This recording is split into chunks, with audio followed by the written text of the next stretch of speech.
नाक से ले रहे हैं, सुर से ले रहे हैं या फिर पहले।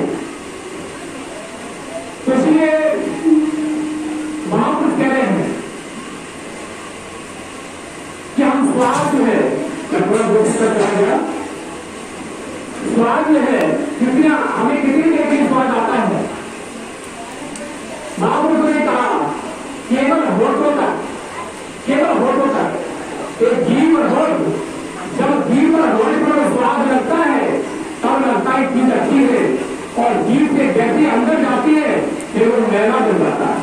केवल इतनी देर के स्वाद के लिए हम इस मानव मंदिर के लिए, हम इस मानव सच्ची मस्जिद के लिए हम नापाक कर देते, इसको गंदा मंदिर बना देते हैं, और जिसके कारण, इस बात के कारण हमें जो है मोक्ष की प्राप्ति नहीं होती, परमात्मा का घर नहीं मिलता, और फिर घोर नरकों में जाना पड़ता है। इसलिए महापुरुष कह रहे हैं, कि हृदय तुम्हारा पिघल न पाया जब देखा दुखियारा, हृदय तुम्हारा पिघल न पाया जब देखा दुखियारा, किसी पंथ धोने में तुमसे आया नहीं सहारा, डूबी है करुणा की धारा, कैसे आएंगे भगवान, कैसे आएंगे भगवान, हमने आंगन नहीं तुम्हारा, तुमने आंगन नहीं तुम्हारा, चंचल मन को नहीं संवारा, कैसे आएंगे भगवान, कैसे आएंगे भगवान।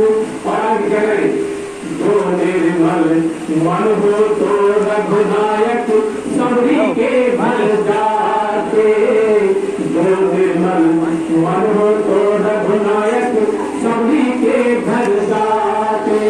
अभी तो लिखा हुआ है, जो निर्मल मन हो तो रघुनायक सभी के घर जाते। महापुरुषों ने कहा कि अगर हमारा मन जब निर्मल हो जाएगा तो भक्ति के लिए, हरि भजन के लिए, तो ऐसा नहीं कि परमात्मा आपके घर ले जाएंगे। कोई गरीब व्यक्ति बात को ना समझे कि मेरे पास लोगों को कुछ पैसा देने के लिए नहीं है, भंडारा करने के लिए मेरे पास कुछ नहीं है, मैं कैसे घर में सत्संग कराऊं, कैसे ये भंडारा करो, कैसे दान करो, तो मुझे परमात्मा नहीं मिलेगा। पर महापुरुषों ने कहा ऐसा नहीं। गीता में भगवान कृष्ण ने कहा कि भाव का भूखा हूं, भाव सार है, भाव से जो मुझको भजे उसका बेड़ा पार है। परमात्मा किसी की दौलत का भूखा नहीं है। भगवान कृष्ण ने गीता में कहा कि मैं रीझ जाता हूं प्रेम के पान पर, भाव को नहीं गाड़ी मेरे सामान पर। आपने किसी के कहे बोलकर के भंडारा को करा दिया, पर अंदर से जो है रुपये पकड़ के 4,000 उठेंगे कि 10,000 उठेंगे, बेकार करा दिया। उस आदमी की बात नहीं मानती तो 10,000 नहीं होता, तो फिर इन्हें आपका कोई लाभ नहीं मिलेगा, भंडारे का कोई लाभ नहीं होगा। आज मुझे 1 रुपया जो के दरबार में रख दीजिए, पर भाव से रख दीजिए। 1 रुपये 1,000 के बराबर है, 1,000 के बराबर। वो अबू देवी के समय की बात है। एक जो है भाई था, वो जो है घर से चला, गरीब व्यक्ति था, और उसके पास सिर्फ एक कौड़े की तरह कौड़ियां करती थी, और वो अपनी पगड़ी में बांध करके सरदार का सिख था, और वो पगड़ी में बांध करके वो अबू देवी के सत्संग में गया, दर्शन की लाइन लगी, वहां पर गया कि वो दर्शन करे, कुछ जो है दक्षिणा देंगे। जब वो गया तो जो है उसके आगे वाले व्यक्ति ने अच्छी दक्षिणा दी। उसने देखा ये तो अच्छा पैसा दे रहा है महाराज जी को, मैं कौड़ी दूंगा तो महाराज जी को कैसे दूंगा, मुझे बड़ी शर्म लग रही है, मैं नहीं दूंगा, कौड़ी नहीं दूंगा। महाराज जी कहेंगे क्या कौड़ी देने आया, और मुझे जोर भी कहेंगे ये कौड़ी दे रहा है, मैं बड़ा शर्मिंदा होगा। वो मेरे चरण छू करके और अंदर से आंखों को आंसू भर के वापस हुआ। अर्जुन देवी ने कहा अरे भाई इधर आओ, मेरी दक्षिणा को मुझे लेकर के जाओ। जो बसें लेकर के आए थे कहने लगे गुरुदेव मेरे पास कुछ नहीं है देने के लिए।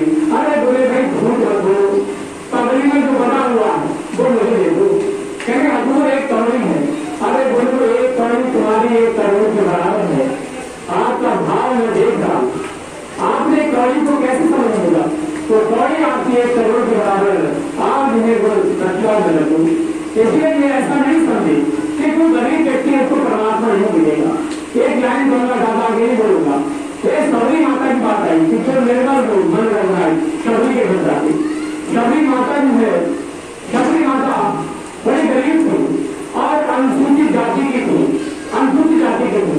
वो जिस गंगा में स्नान कर लेती थी, जिस नल से पानी पी लेते थे, महात्मा लोग ब्राह्मण लोग उस नल का पानी नहीं पीते थे, उस गंगा में स्नान नहीं करते थे। कहते हैं आप खड़े करोगे आज वो सबरी को, उस सबरी के गुरु माता ने उनके भाव को देख करके कह कर गए कि सबरी, मैं तुझसे वादा करता हूं कि तेरा भाव ऐसा है कि मेरी कुटिया पर